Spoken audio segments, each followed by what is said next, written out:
सभी को प्यार भरा नमस्कार। प्यारे विद्यार्थियों, सभी को प्यार भरा नमस्कार। प्यारे विद्यार्थियों, कैसे हो आप सभी? उम्मीद है आप सब बहुत मस्त होंगे। आज मैं गांव आया हुआ हूं और इस गांव में देखो, आज का यह वीडियो शूट करने का मेरा मकसद ये है कि प्रकृति की हरियाली और गांव की खेतों की लहलाती फसल और इस हरियाली को देखने का हर किसी का मन आतुर होता है। और कहा भी गया है कि गांव तो गांव ही होते हैं, शहर गांवों के पुत्र होते हैं, क्योंकि शहरों का जन्म गांवों से हुआ है। और आप जानते हैं कि पिता तो पिता ही होता है, पुत्र चाहे कितना भी बड़ा हो जाए लेकिन पिता तो पिता ही रहता है।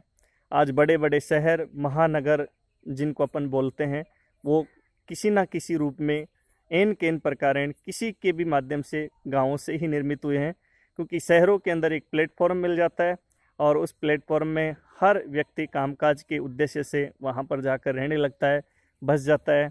ऐसे गाँव की महिमा ही एक अलग है और हर किसी का मन करता है कि गांव में मैं रहूं, लेकिन गांव के अंदर वो तमाम सुविधाएं जो हम चाहते हैं उतनी और रोजगार क्या है कि मिल नहीं पाते। लेकिन आजकल मुझे खुशी है कि गांव के अंदर भी बहुत सारी तमाम सुविधाएं, बहुत सारे तमाम रोजगार पनप रहे हैं। और गांव में ही यदि रोजगार किसी को मिल जाता है तो वो अति उत्तम होता है, सोने में सुहागा होता है। क्योंकि इंसान गांव की महिमा को भी निहारता रहे, गांव की प्रकृति के साथ में जुड़ा रहे। जननी जन्म भूमि सर्वागद्यपि गरियसी, यानी कि कहा भी गया है कि जन्म भूमि स्वर्ग से भी बढ़ कर के है।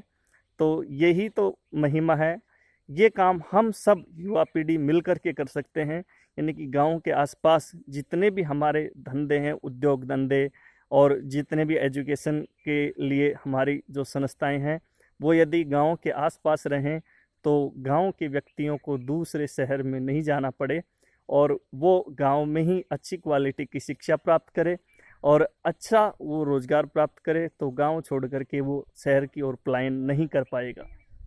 ये सब हम प्रयास करके सब मिल करके कर सकते हैं। और मुझे खुशी भी है कि अधिकतर गांवों के आसपास बहुत सारे उद्योग धंधे, फैक्ट्रियां, तमाम मजदूर वर्ग वहां पर अपनी रोजी रोटी कमा लेता है और अच्छी अच्छी संस्थाएं भी गांवों के आसपास पनप रही हैं, ताकि बच्चे वहां अच्छी एजुकेशन भी प्राप्त कर लेते हैं। तो गाँव का तो एक अलग ही महिमा का गुणगान है, जो आप सभी को पता है। और महीना सावन का चल रहा है।